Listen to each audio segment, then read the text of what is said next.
specifically relegated to man and woman. It's not specifically relegated to a man and a woman. Yeah, yeah, and all of those scriptures attest to the immorality of homosexuality. Right. So, I mean, I don't really think they do. Like the names that the ones that you named off, like when we're looking at like Romans. I mean, if we are to interpret like the context of Greek Roman society, like the only form of like homosexuality that really existed was male temple prostitution, just because there was nothing there, like consent didn't exist. So, I mean, I feel like Romans is probably more so condemning adultery if we actually understand the context in which Paul Well, wrote it. Romans can contrast natural relations with man and a woman. It says likewise men too have been in their natural relations with women and burned in their desire towards one another. So if it's anything concerning temple prostitution, then by contrast, the Bible would be saying that temple prostitution between men and women are okay, and that's certainly not what God would ordain. So that would be false right out the get go. No, no, no. I feel like, that was specifically like, deeming temple prostitution as far as male temple prostitution, what we That's saw not what as it immoral. says. I mean, It no, can, but like if we understand the context under which Paul wrote it, you know what I mean? no, I Like get again, if that, I but it's reference not the one second, context of can I which can it's I written. finish, please? Can I finish, Yes, please? sir. Thank you. Like once again, if we seriously just reference Greek Roman society, I mean, like consent like was not a thing. Like unironically, right? We could reference like the Greek lexicon for this. I mean, we could just notice that marriage was between a man and a woman, What Greek and when a lexicon man and are a you woman, referring to? and when so we could just like look at their laws. I mean, if you want the specific lexicon and sources to find it online, I could get Matt in here and I could give them to you. But if we look at the confines of a marriage and what it would entail, it was basically like a woman being given over to the man. Like no form of consent was observed or practiced, and that was the natural means of reproduction, Yeah, I'm not arguing and the natural consent. means of sexual relations, right?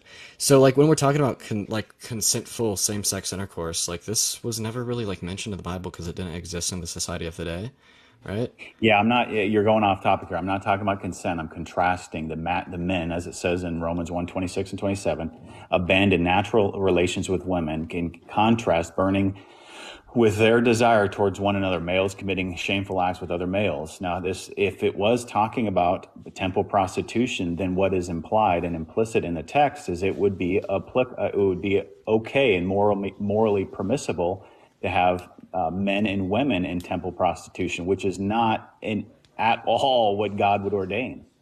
I don't know. I mean, It's just did we basic logic. observe? I mean, no, no, yeah. Did we observe like female temple prostitution? Yeah. Now No, no, in like Greek Roman society. we don't observe anything. All we have to rely on is text. Right, but like, was there any like like female prostitution in Greek Oh, Roman for society? sure. That's what's Okay. happening in the Church of Corinth. Yeah, okay. Well, then that might be like a decent observation. I mean, I might agree with that actually. How do And, you know and that we could take like, how do you know that the text within the Bible is true? How uh, do you know that it's true?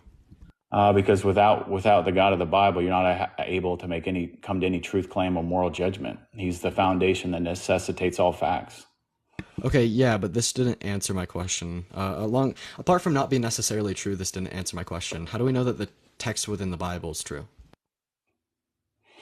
Because it serves as the ultimate presupposition for all truth, without which you're not able to justify or come to any truth claim, rendering your worldview fallacious, and it's a defeater for atheism.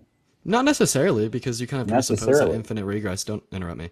Because no, you kind of like presuppose that like infinite regress is like implausible, or like infinite regress is I wrong. never said that. No, you did, right? Because like I never if said we if we infinite regress. no, no, no, you totally did, right? Because like, you are asserting a God as like the objective standard for, like a truth of all truths to ground your position off of, right? So like when we talk about like what you are doing in this by saying if God didn't exist, then truth factors couldn't exist. Like you're seriously just saying that infinite regresses don't hold justification, or that like intuitions cannot serve as like an axiomatic grounding for any given claim. But like Yeah, apart from that, intuitions even if we cannot. accept that as I'm not done, then even if we accept that as true, that like we would necessarily need to ground our positions with a creator for a truth standard. Well, this is just not. This is going to leave the door open to like other creators as the truth standard. Such as like like other versions of the Abrahamic God, or like the Norse gods or the Greek gods, or like Hindu or the Buddhist, or even like a god that wouldn't condemn homosexuality. So this didn't necessarily like grant me any justification for the words of the Bible being necessarily true. Yes, because like this would also grant justification for the words of any like biblically driven text as being true, because all you're saying that God has to exist for this text to be true.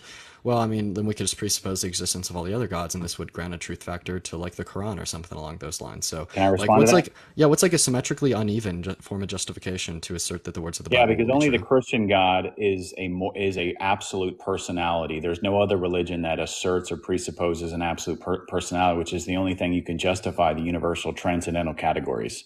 Yeah, So what's you're an not going to, absolute personality? meaning that any type of act of predication, when you predicate something that this is a tree, or utilizing laws of logic, right? That is predicated upon or contingent upon universal categories, which are both absolute and revelatory, meaning we're able to access them personal, only defined and only satisfied and justified through an absolute personality, which is by definition Christianity, the Trinitarian God, which is the only religion that argues an absolute personality. Right. Any So I feel like you didn't really give me like a good enough definition of what an absolute personality would be. However, you did assert something along the lines of like the laws of the logic will be a contingency. So do you find like the laws of logic to be contingent upon God? Certainly. Right. So do you think that like God can exist and not exist at the same time? No.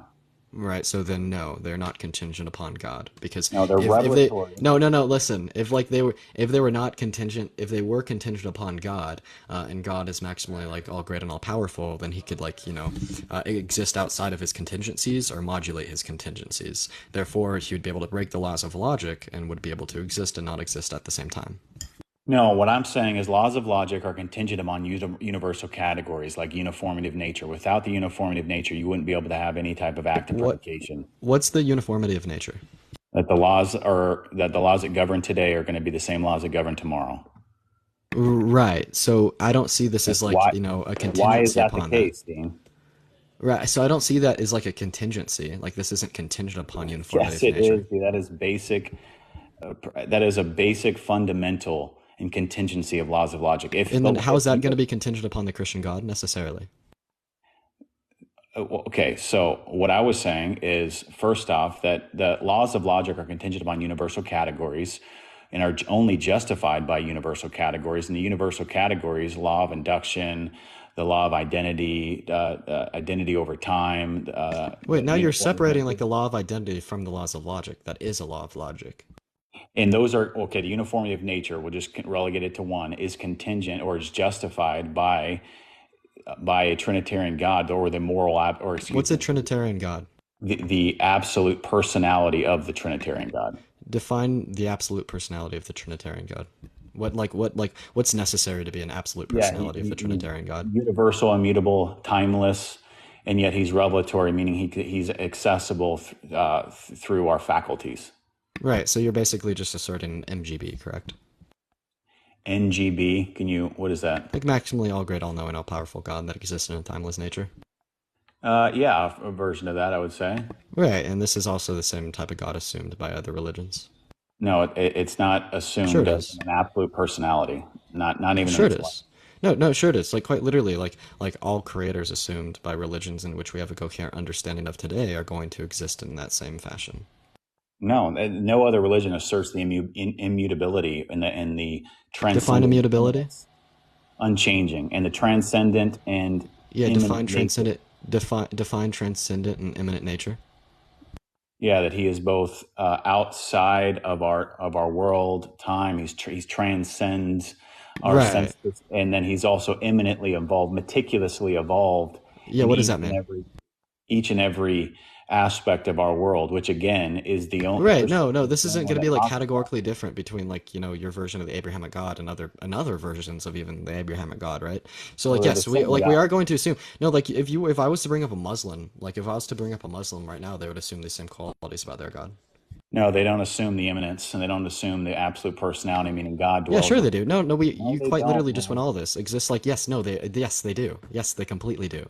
No, You they you don't. you were like you were like So so you're wrong to saying that assume the you can opposite. justify laws of logic or how do you justify the uniformity of nature? That's my simple question. Yeah, so this is just gonna be an axiomatic truth. It's self-evident. Oh, it's self-evident. So when Right. I say God's self-evident, you just laugh. But when you're Well, I saying mean, that's I also don't find God to be self-evident. Thank you so much for the hat and mustache. And then also, like, yeah, sure. I mean, shit, you could assert that God is going to be self-evident, but then I could actually refute that by offering like a more like plausible case that would explain, you know, like the causes so of all that's just causes or any other problem like with a naturalistic worldview in which you may conceive to like ground that self-evidency. Then also so not to mention that like all religions are going to find this God to be self-evident, so then that's going to be like, you know, your contrary to other gods. self-evidency is not justified. That's just a claim. That's just your whim. Your intuition is telling you that's not providing a justification. So Right. that's So yeah, so we could simply just ground this on like an ontological proof, right? So like if like I go mean if ahead. we want to talk about moral realism, like we could just assume like some probabilistic reasons principle, and then after so assume that it's like, you know, there exists a non-zero chance that like, you know, torturing babies is going to be like objectively wrong, and then from that non-zero chance that torturing babies is going to be objectively wrong, like paired with like the S5 axiom of modal logic, that would be the case in one possible world, so it'd necessarily be the case in all Yeah, I'm possible glad you worlds. said that because you started off, and this is the foundation. And I hope everybody hears what he just said. We just assume.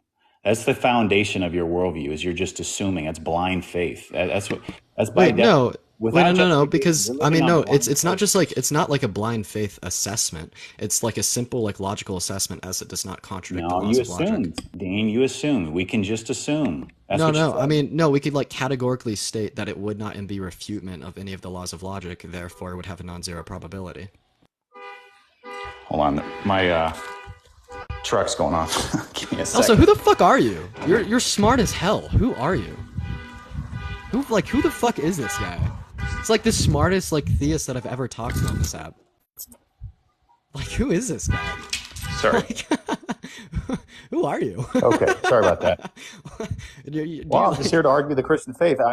I've Okay, seen good. you on here before, Dean, talking about, and it really rubs me the wrong way when you get into the Arseniokai about 1 Corinthians 6, and dude, there is no argument you can make in terms of the historical narrative, the lexicons that we have Yeah, at sure. our disposal, going back to the Syllabine oracles, the 2nd and 5th century, the Pseudo-Dionysies and the Areopagite in the 5th and 6th centuries that use Arseniokai to refer to sexual immorality between men and men. Wait, So no, what so you understand that like that Paul lexicons are created you that word, right? referring to say that's a mistranslation? So I wasn't referring to the lexicon to call like Corinthians in the worst of the Yud Arseniokai mistranslation. I was referring to the like Romanian lexicon to assert that its consent was not established in Greek Romanian society. Lexicon to assert that its consent was not established in Hey, Greek Romanian society. I have an echo. Can you let me back in? Well, I'm actually. Thank you so much for the hand. Here, I'm gonna put you Hey, on mute, I have real quick. You're just on mute. I'm actually gonna go live on my main, but I'm gonna follow you because I want to set up a talk between you and my friend Matt because you're smart and I love you. I'd love to watch you talk to my friend Matt. I'm gonna unmute you. I don't care about the echo. Does that work for you? yeah, let's do that, man. I would love just hit me a message or something at some time. Let's go there. Sweet man. Well, I hope you have a good rest of your day. No, smart guy, smart guy. All right, y'all. Well, we're actually going to be going live on the main right now, and today we're going to be talking about why it is wrong to be gay. That was a W warm up, actually, incredibly smart Christian. I enjoyed that conversation. That was like a good refresher of you know, the fact that there exists theists out there with, you know, with like good grounding. I gotta say that was incredibly refreshing. Smart guy. So we're gonna all go live on the main account quite literally right now. We're talking about why it is wrong to be gay. If you guys want to see even more debates, head over to my main account at itsdeaann. I'm gonna go ahead and put that up on my screen literally right now. And make sure when we get in there, I have 500 people in here, and I expect all 500 of y'all to be going over to the main account. And as soon as we get in there, we got to tippity tap away in that phone screen. I cannot express to you guys how necessary it is to really boost the engagement of a live when it first starts. That is what really gets it out and across the FYP. So the main is at itsdeaann. We're going live right now talking about why it's wrong to be gay. So everyone go in there, tippity tap away in the phone screen, spam the comment section as soon as the live starts, and also send, you know, if you have any like, you know, pennies, any roses, make sure to drop those too because they're all things that boost the engagement. But I will see you guys in 10 seconds on at itsdeaann. I'm ending this and starting it on my main. See y'all very, very, very shortly.